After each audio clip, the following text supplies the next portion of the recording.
What's up, guys? Today we're going to be unboxing the Emax Hawk 5. This is a 210mm True X frame from Emax. And first thing we see when we open the box is we're going to have our documentation. That's going to be our f4 Magnum, our FR Sky receiver, and our Foxeer camera. Going into the smaller bags first, we have a small bag of miscellaneous zip ties, hardware, and a UFL to coaxial adapter.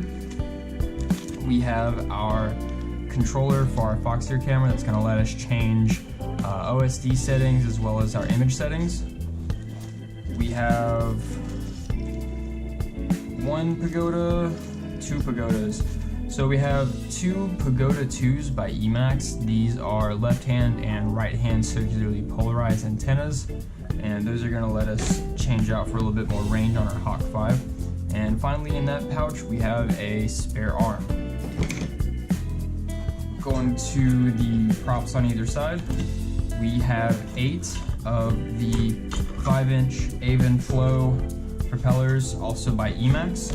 These are 5 by 4.3 by 3, and I really like the design of these. I can't really wait to try them out. I think they're going to do really well.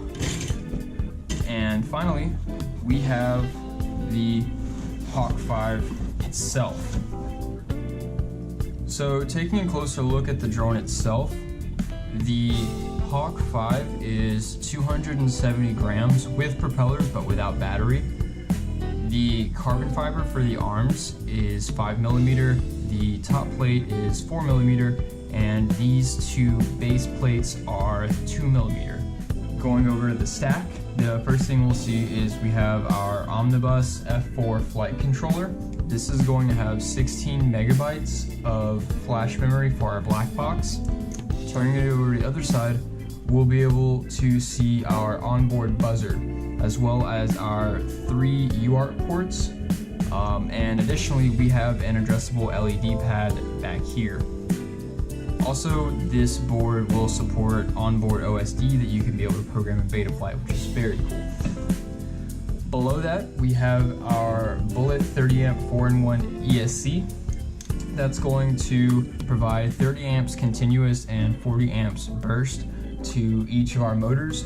It supports 2 through 4S LiPo batteries, runs BL Heli S firmware, and supports D-Shot, Multi-Shot, and One-Shot 125. However, you'll be better off just running this with D-Shot 600. Going to the other side here, up top, you'll be able to see your FR Sky XM Plus receiver, and on the reverse, you will see the switchable 25 or 200 milliwatt 48 channel 5.8 gigahertz VTX. This currently comes out of the box with this small dipole whip, but like we saw, you have the option to also use either left or right hand circularly polarized pagodas for this as well. Going over to the motors, these are Emax Lightspec 2206 2300 kV motors. These motors weigh 32.2 grams apiece and produce a max thrust of 1,135 grams.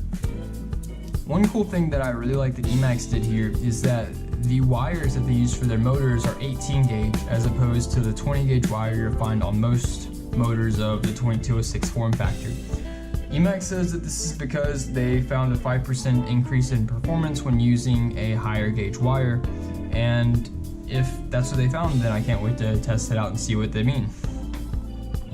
One thing that is a little bit different about these motors is that the base size is slightly smaller than you'd see on, say, the 2206 red bottoms. Emax claims that this reduced base size and the bottomless design allows not only lower weight, but prevents against motor screws shorting. My Hawk 5 unboxing. Like always, like, subscribe, comment down below what you guys want to see with the Hawk 5 in the future. Peace.